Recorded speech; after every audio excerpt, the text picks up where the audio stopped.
Edgar Allan Poe, La carta robada.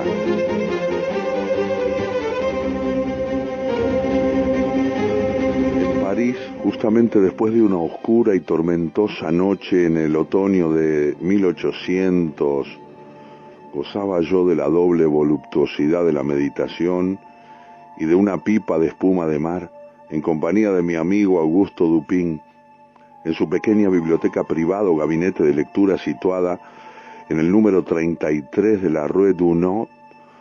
Durante una hora por lo menos habíamos permanecido en un profundo silencio. Cada uno de nosotros, para cualquier casual observador, hubiese parecido intensa y exclusivamente atento a las volutas de humo que ponían densa la atmósfera de la habitación. En lo que a mí respecta, sin embargo, discutía mentalmente ciertos temas que habían constituido nuestra conversación en la primera parte de la noche. Me refiero al asunto de la Rue Morgue y al misterio relacionado con el asesinato de María Roget. Consideraba yo aquello, por lo tanto, como algo coincidente cuando la puerta de nuestra habitación se abrió, dando paso a nuestro antiguo conocido Monsieur Ju, prefecto de la policía parisiense. Le dimos una cordial bienvenida a Monsieur, prefecto de la policía parisienne, pues aquel hombre tenía su lado divertido, así como su lado despreciable, y no le habíamos visto hacía varios años. Como estábamos sentados en la oscuridad, Dupin, el hombre que estaba conmigo, se levantó entonces para encender una lámpara, pero volvió a sentarse sin hacer nada, al oír decir allí que había venido para consultarnos, o más bien para pedir su opinión a mi amigo sobre un asunto oficial que le había ocasionado muchos trastornos. Si es un caso que requiere reflexión, dijo Dupin, absteniéndose de encender la mecha, lo examinaremos mejor en la oscuridad. Esta es otra de sus extrañas ideas, dijo el prefecto, que tenía la costumbre de llamar extrañas a todas las cosas que superaban su comprensión y que vivía así entre una legión completa de extrañezas. Es muy cierto, dijo Dupin, ofreciendo a su visitante una pipa y arrastrando hacia él un cómodo sillón. ¿Y ahora cuál es la dificultad?, pregunté. Espero que no sea nada relacionado con el género asesinato. Oh, no, nada de eso. El asunto es muy sencillo en realidad, y no dudo que podríamos arreglárnoslas bastante bien nosotros solos, pero luego he pensado que a Dupin le agradaría oír los detalles de esto, porque es sumamente extraño. Y Dupin dijo, sencillo y extraño. Pues sí, y no es exactamente ni una cosa ni otra. El hecho es que nos ha traído buenos quebraderos de cabeza ese asunto por ser tan sencillo y a la par tan desconcertante. Quizás sea la gran sencillez de la cosa la que los induce al error, dijo mi amigo. «¿Qué insensatez está usted diciendo?», replicó el prefecto, riendo de buena gana. «Quizá el misterio sea un poco demasiado sencillo», dijo Dupin. «Oh, Dios misericordioso, ¿quién ha oído nunca semejante idea? Un poco demasiado evidente». Gritaba de nuevo nuestro visitante, el prefecto, enormemente divertido. «Oh, Dupin, ¿quiere usted hacerme morir de risa? ¿De qué se trata, en fin de cuentas?», pregunté. «Pues voy a decírselo», replicó el prefecto lanzando una larga, densa y contemplativa bocanada y arrellanándose en su asiento. «Voy a decírselo en pocas palabras, pero antes de comenzar, me permito advertirle que se trata de un asunto que requiere el mayor secreto y que perdería yo muy probablemente el puesto que ocupo en la actualidad si se supiera que se lo había confiado a alguien». «Empiece ya», dije. «O no empiece», dijo Dupin. «Bueno, empezaré. Estoy informado personalmente por fuente muy elevada de que cierto documento de la mayor importancia ha sido robado de las habitaciones reales. Se sabe quién es el individuo que lo ha robado. Esto no admite duda. Le han visto robarlo y se sabe también que lo tiene en su poder». «¿Cómo se ha sabido?», preguntó Dupin.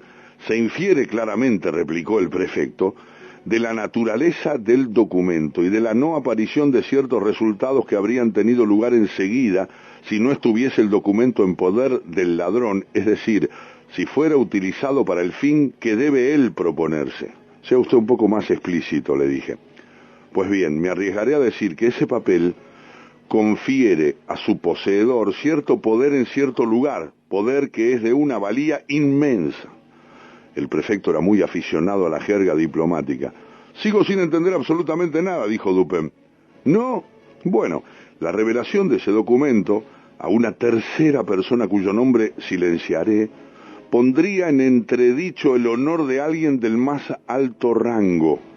Y esto daría al poseedor del documento un ascendiente sobre esa ilustre personalidad cuyo honor y tranquilidad se hallan así comprometidos. Pero ese ascendiente, interrumpí, depende de que el ladrón sepa que la persona robada le conoce. ¿Quién se atrevería? El ladrón, dijo el prefecto, es el ministro, que se atreve a todo lo mismo, a lo que es indigno que a lo que es digno de un hombre. El procedimiento del robo es tan ingenioso como audaz. El documento en cuestión es una carta, para ser franco. Ha sido recibido por la persona robada estando a solas en su lugar. Mientras lo leía cuidadosamente fue interrumpida de pronto por la entrada del otro ilustre personaje, el ministro, a quien ella deseaba especialmente ocultarlo. Después de precipitados y vanos esfuerzos para meterlo en un cajón, se vio obligada a dejarlo abierto como estaba sobre una mesa.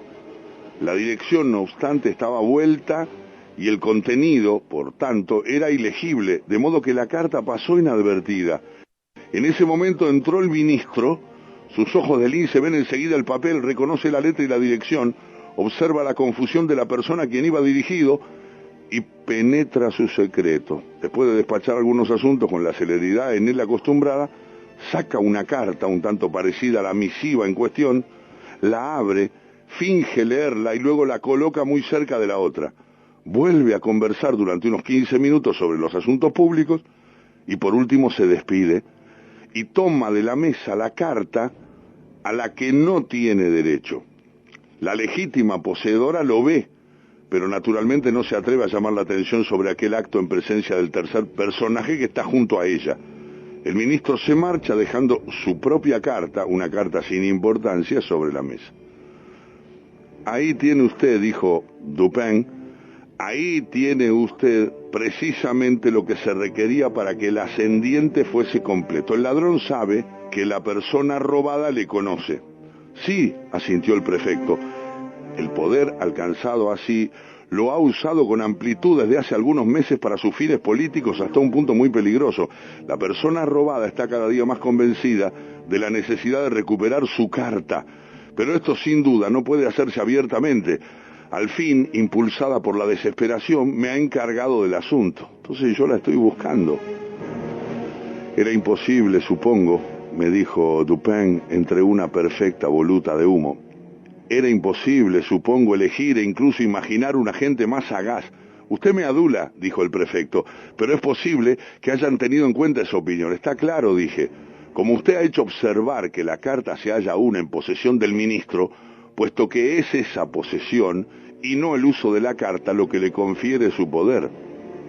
Con el uso, ese poder desaparece. Es cierto, dijo, y con esa convicción he procedido. Mi primer cuidado, dijo el prefecto, ha sido efectuar una pesquisa en el hotel del ministro. Y allí mi primer apuro ha consistido en la necesidad de buscar sin que él lo supiese. Por encima de todo estaba yo prevenido contra el peligro existente en darle motivo para que sospechase nuestro propósito. Y me encontré diciéndole, pero ¿se halla usted completamente mal en esas investigaciones? ¿O al corriente? La policía parisiense ha hecho eso más de una vez. Sí, por esa razón no desespero. Las costumbres del ministro me proporcionan además una gran ventaja. Está ausente con frecuencia de su casa por la noche, no tiene muchos criados, duermen estos a cierta distancia de la habitación de su amo, y como son principalmente napolitanos, están siempre dispuestos a emborracharse. Poseo, como usted sabe, llaves con las cuales puedo abrir todos los cuartos o gabinetes de París. Durante 3 meses no ha pasado una noche cuya mayor parte no la haya dedicado en persona a registrar el hotel del hombre. Mi honor está en juego, señores, y para confiarle un gran secreto, la recompensa es muy crecida. En persona fui a registrar, lo recuerda, ¿no?, el hotel del ministro. Por eso no he abandonado la búsqueda hasta estar por completo convencido de que ese hombre es más astuto que yo. Creo, porque tampoco estoy tan convencido, que he registrado cada escondrijo y cada rincón de la casa en los cuales podría estar oculto el papel. Pero... y ahí sugerí, ¿no sería posible que aunque la carta estuviera en posesión del ministro, y lo está indudablemente, la hubiera escondido él en otra parte que en su propia casa? Eso no es posible en absoluto, dijo Dupin. La situación peculiar actual de los asuntos de la corte y en especial de esas intrigas en las que el ministro está, como se sabe, envuelto, hacen de la eficacia inmediata del documento, de la posibilidad de ser presentado en el momento, un punto de una importancia casi igual a su posesión. La posibilidad de ser presentado, dije. Es decir, de ser destruido, dijo Dupin. De seguro, observé, ese papel está en la casa. En cuanto a que lo lleve encima el ministro, podemos considerar esa hipótesis de todo punto como ajena a la cuestión. ¿De todo punto?, dijo el prefecto. Le he hecho atracar 2 veces por 2 maleantes, y su persona ha sido rigurosamente registrada bajo mi propia inspección. ¿Pudo usted haberse ahorrado esa molestia?, dijo Dupin. El ministro, por lo que presumo, no está loco rematado y por tanto ha debido prever esos atracos como cosa natural. No está loco rematado, dijo el prefecto, pero es un poeta,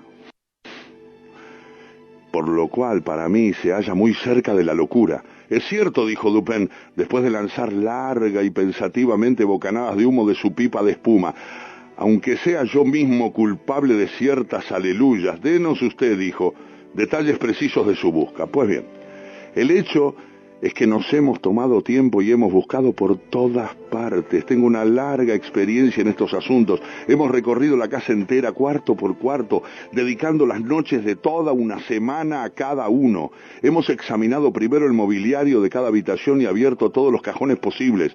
Supongo que sabrá usted que para un agente de policía convenientemente adiestrado, un cajón secreto no resulta una cosa imposible.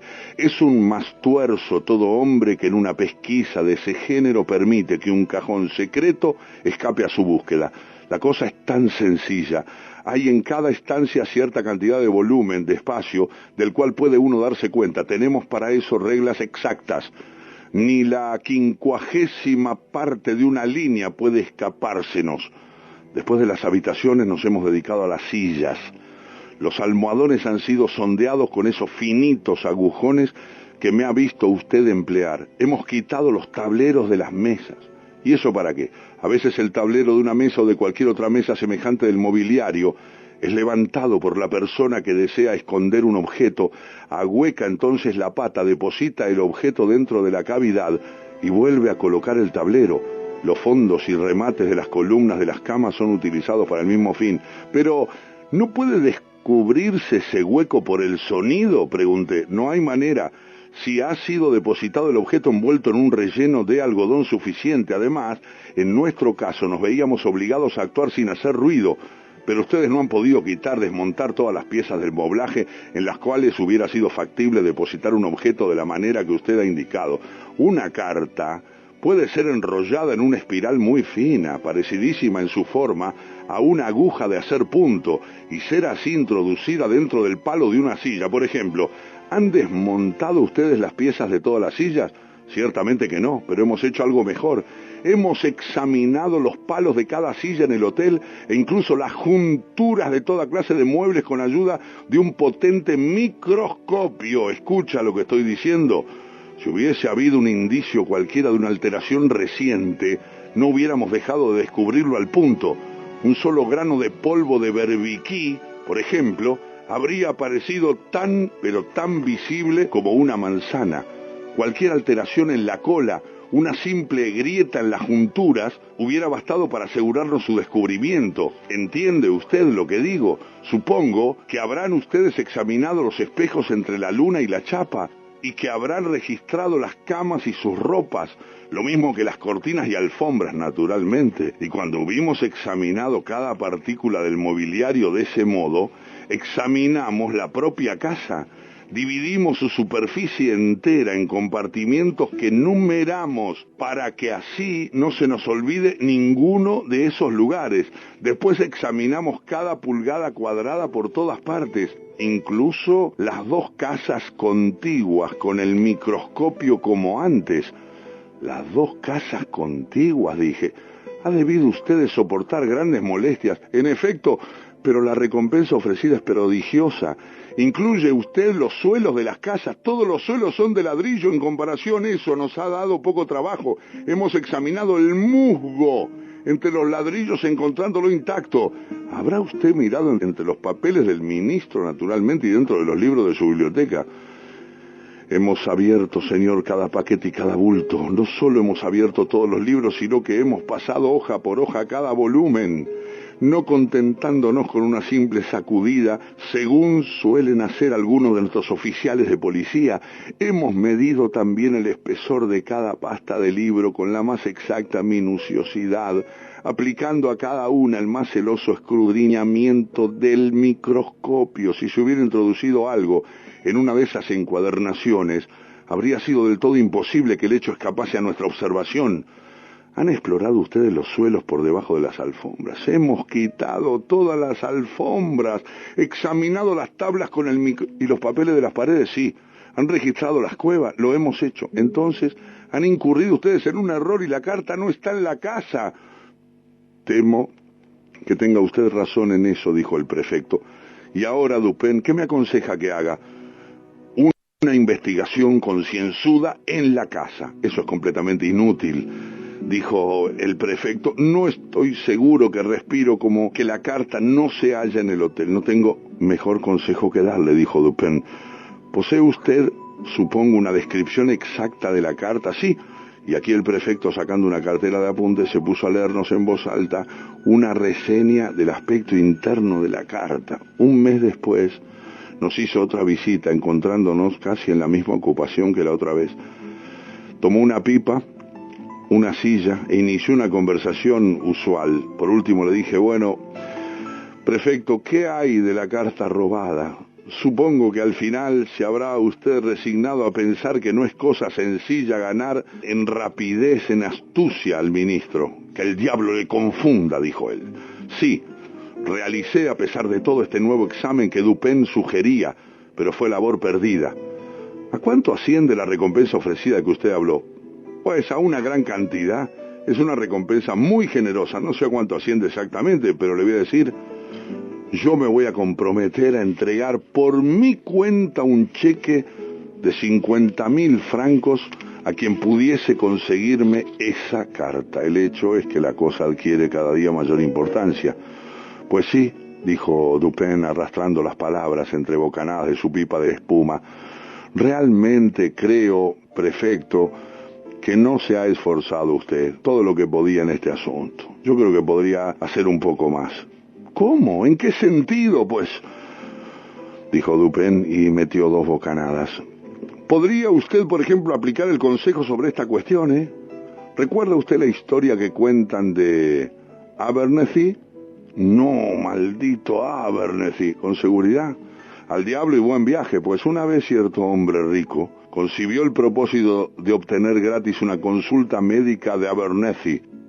Con tal fin entabló con él, en una casa particular, una conversación corriente a través de la cual insinuó su caso al médico como si se tratase de un individuo imaginario. Supongamos, dijo el avaro, que sus síntomas son tales y cuales, y ahora, doctor, ¿qué le mandaría a usted que tomase? Pues le mandaría que tomase el consejo de un médico, seguramente. Pero, dijo el prefecto un poco desconcertado, estoy por completo dispuesto a buscar consejo y a pagarlo. Daría realmente 50.000 francos a quien quisiera ayudarme en este asunto. En ese caso, replicó Dupin, ¿puede usted llenarme un cheque por esa suma? Cuando lo haya usted firmado, le entregaré la carta. Me quedé estupefacto. El prefecto parecía enteramente fulminado. Durante unos minutos permaneció callado e inmóvil. mirando con aire incrédulo a mi amigo, con la boca abierta y los ojos como fuera de las órbitas. Luego pareció volver en sí y después de varias vacilaciones y miradas vagas, acabó por llenar y firmar un cheque de 50.000 francos y se lo tendió por encima de la mesa a Dupin. Este lo examinó cuidadosamente y se lo guardó en la cartera. Después, abriendo un escritorio, sacó de él una carta y se la dio al prefecto. El funcionario la tomó con un positivo espasmo de alegría, la abrió con mano trémula, echó una rápida ojeada a su contenido y luego, aferrando la puerta y forcejeando con ella, se precipitó por fin sin más ceremonia fuera de la habitación y de la casa, no habiendo pronunciado una sílaba desde que Dupin le había pedido que llenase el cheque. Cuando hubo salido, mi amigo entró en algunas explicaciones. La policía parisiense, dijo, es sumamente hábil en su oficio. Sus agentes son perseverantes, ingeniosos, astutos y están versados a fondo en los conocimientos que requieren sobre todas sus funciones. Por eso, cuando el prefecto nos detalló la manera de efectuar las pesquisas en el hotel del ministro, tenía yo entera confianza de que habían realizado una investigación satisfactoria hasta donde alcanza su labor. ¿Hasta donde alcanza su labor? Repetí. Sí, dijo Dupin. Las medidas adoptadas eran no solo las mejores en su género, sino realizadas con una perfección absoluta. Si la carta hubiera sido depositada dentro del radio de sus investigaciones, esos mozos la habrían encontrado sin la menor duda. Reí simplemente, pero él parecía haber dicho aquello muy en serio. Las medidas, pues, prosiguió Dupin, eran buenas en su género y habían sido ejecutadas. Su defecto estaba en ser inaplicables al caso de ese hombre. Hay una serie de recursos muy ingeniosos que son, para el prefecto, una especie de lecho de Procusto al cual adapta al cabo todos sus planes, pero yerra a todas horas por excesiva profundidad o por demasiada superficialidad en el caso en cuestión, y muchos colegiales razonan mejor que él. He conocido uno de 8 años de edad cuyo éxito como adivinador en el juego de pares y nones causaba la admiración universal. Este juego es sencillo y se juega con bolas. Uno de los participantes tiene en la mano cierto número de esas bolas y pregunta a otro si ese número es par o impar. Si éste lo adivina con exactitud, el adivinador gana una, y si yerra, pierde una. El muchacho a quien aludo ganaba todas las bolas de la escuela. Naturalmente tenía un sistema de adivinación que consistía en la simple observación y en la apreciación de la astucia de sus contrincantes. Por ejemplo, supongamos que su adversario sea un bobalicón y que alzando su mano cerrada le pregunta, ¿nones o pares? Nuestro colegial replica, nones, y pierdes. Pero en la segunda prueba gana, porque se dice a sí mismo, el bobalicón había puesto pares la primera vez y toda su astucia le va a impulsar a poner nones en la segunda. Diré por tanto, nones, dice nones y gana. Ahora bien, este sistema de razonamiento del colegial con un adversario un poco menos simple, lo variaría él razonando así. Este chico ve que en el primer caso he dicho nones y en el segundo se propondrá, es la primera idea que se le ocurrirá, efectuar una ligera variación de pares a nones, como hizo el bobalicón, pero una segunda reflexión le dirá que es esa una variación demasiado sencilla y por último se decidirá a poner pares como la primera vez. Diré por tanto pares, dice pares y gana. Pues bien, este sistema de razonamiento de nuestro colegial, que sus camaradas llaman suerte, en último análisis, ¿qué es? Es sencillamente, dije yo, una identificación del intelecto de nuestro razonador con el de su contrario. Eso es, dijo Dupin.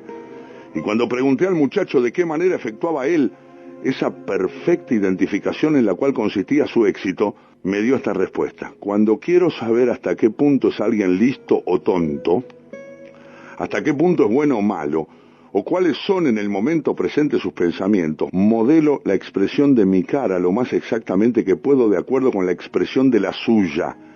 Y espero entonces para saber qué pensamientos o qué sentimientos nacerán en mi mente o en mi corazón como para emparejarse o corresponder con la expresión.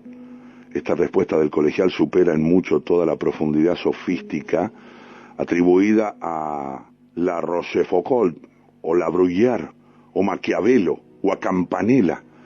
Y deduje lo siguiente, y lo dije, y la identificación del intelecto del razonamiento con el de su adversario depende, si le comprendo a usted bien, de la exactitud con que el intelecto de su contrincante sea estimado. En la evaluación práctica depende de eso, confirmó Dupin.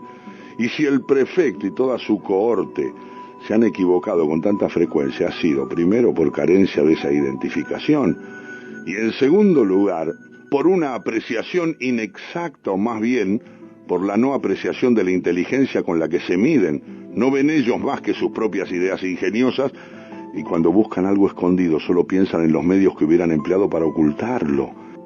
Tienen mucha razón en lo que de su propia ingeniosidad es un fiel representación de la multitud, pero cuando la astucia del malhechor es diferente de la de ellos, ese malhechor los embauca. No deja eso nunca de suceder cuando su astucia está por encima de la de ellos, lo cual ocurre muy a menudo, incluso cuando está por debajo. No varían su sistema de investigación, se quedan ahí. En el caso del prefecto, por ejemplo, ¿qué se ha hecho para cambiar el sistema de actuar?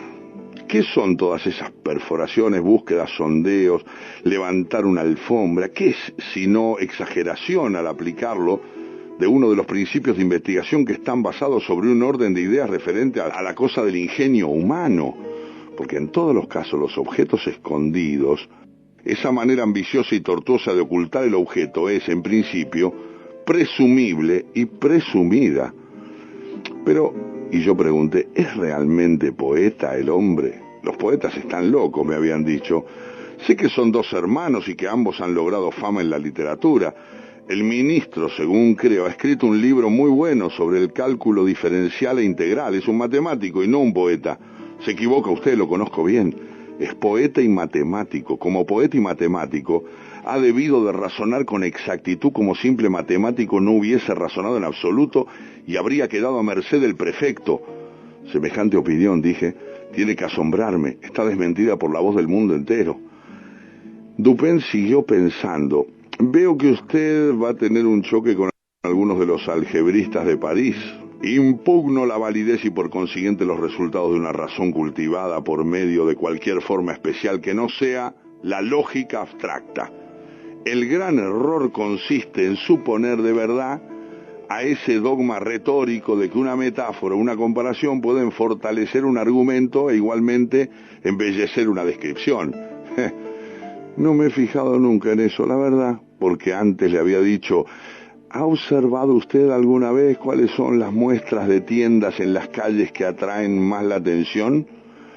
No me fijé, dijo. Hay un juego de acertijos, replicó él, que se realiza sobre un mapa. Uno de los jugadores pide a alguien que encuentre un nombre dado, el nombre de una ciudad, de un río, de un estado, de un imperio.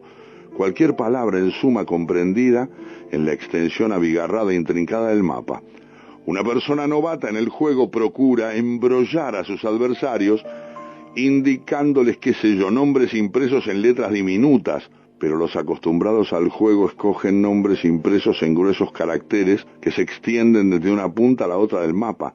Estas palabras, como las muestras y los carteles en letras grandes de la calle, escapan a la observación por el hecho mismo de su excesiva evidencia. Y aquí el olvido material es precisamente análogo a la inatención moral de una inteligencia que deja pasar las consideraciones demasiado palpables, demasiado patentes. Pero este es un punto que supera un poco la comprensión del prefecto. El prefecto, si ve una cosa evidente ante su cara, no la revisa. No ha creído nunca probable o posible que el ministro haya depositado la carta precisamente ante las narices del mundo entero, como medio mejor de impedir que lo perciba cualquier habitante de ese mundo. Pero cuanto más reflexionaba yo en la atrevida, arrojada y brillante ingeniosidad del ministro, en el hecho de que debía de tener siempre a mano el documento para intentar utilizarlo de acuerdo con su propósito, y también sobre la evidencia decisiva lograda por el prefecto de que ese documento no estaba escondido dentro de los límites de una investigación ordinaria y en regla, más convencido me sentía de que el ministro había recurrido para esconder su carta al modo más amplio y sagaz, que consistía en no intentar esconderla en absoluto. Convencido de tales ideas, me puse unas gafas verdes y llamé una mañana, como por casualidad, en el hotel del ministro. Encontré al ministro bostezando, holgazaneando y perdiendo el tiempo como de costumbre. Es él, tal vez, el hombre más enérgico que existe hoy, pero únicamente cuando no lo ve nadie. Para ponerme a tono con él me levanté con la debilidad de mis ojos y de la necesidad en que me encontraba de usar gafas, pero a través de aquellas gafas examiné cuidadosa y minuciosamente la habitación entera, aunque pareciendo estar atento tan solo a la conversación del dueño de la casa.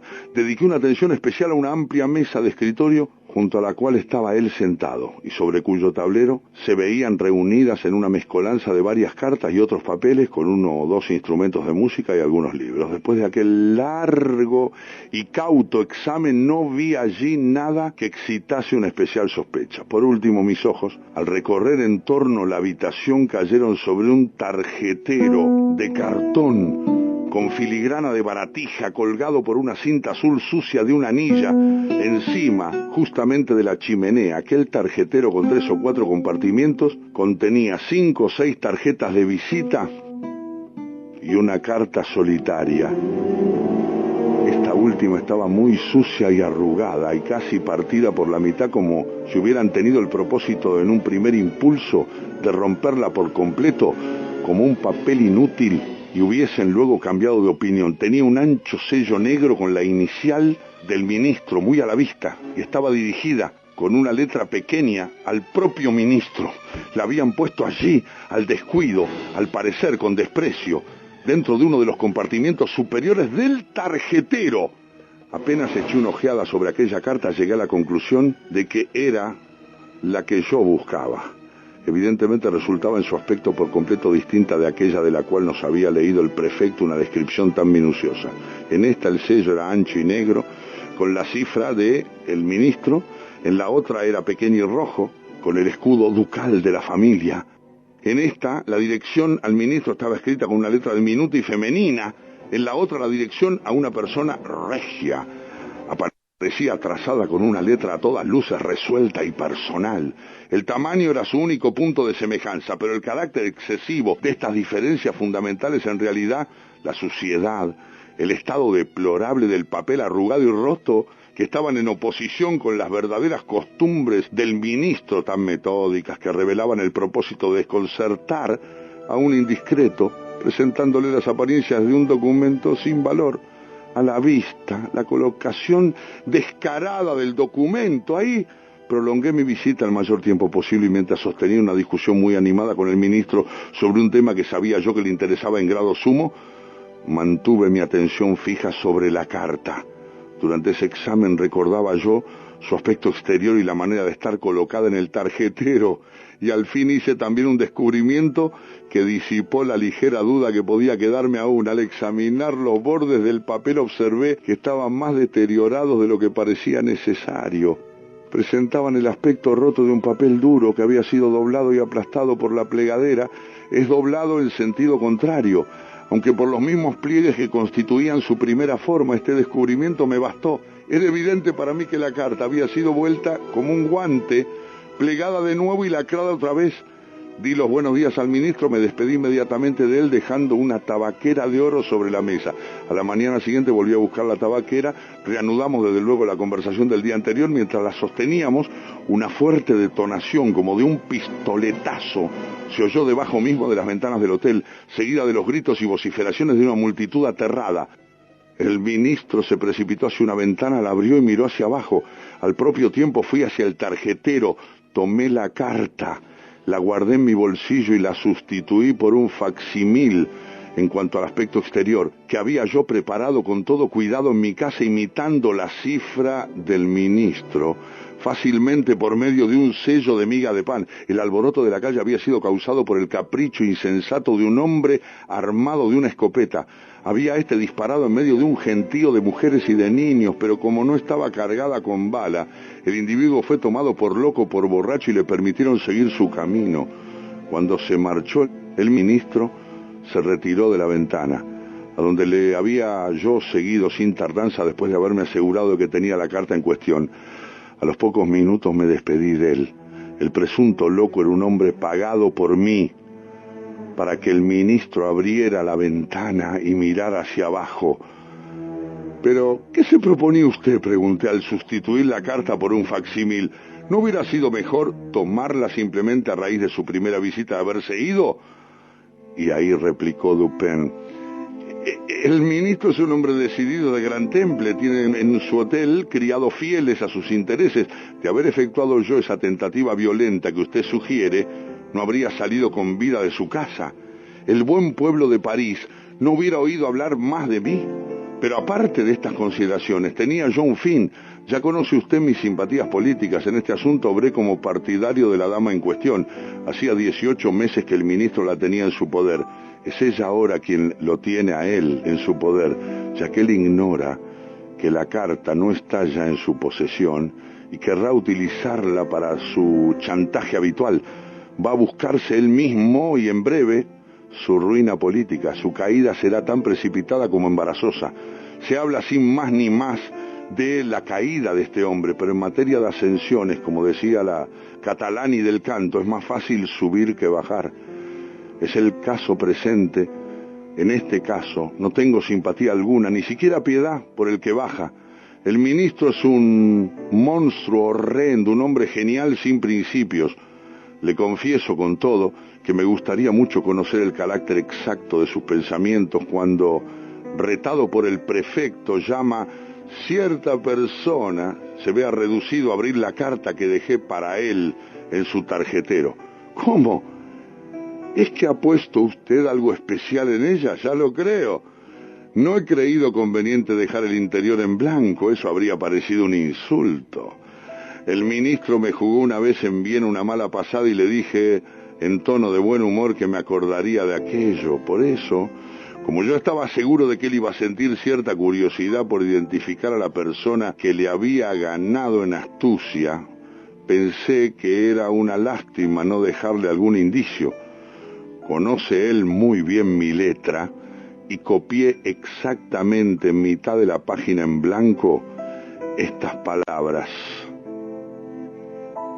tan funesto designio, si no es digno de Atrea, digno en cambio es de Tiestre.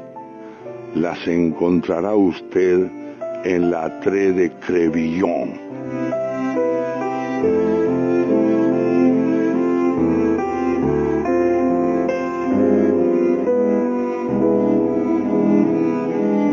Es el más grande cuentista de todos los tiempos, está en el cuadro de honor de los 5, Edgar Allan Poe. De él leímos La carta robada,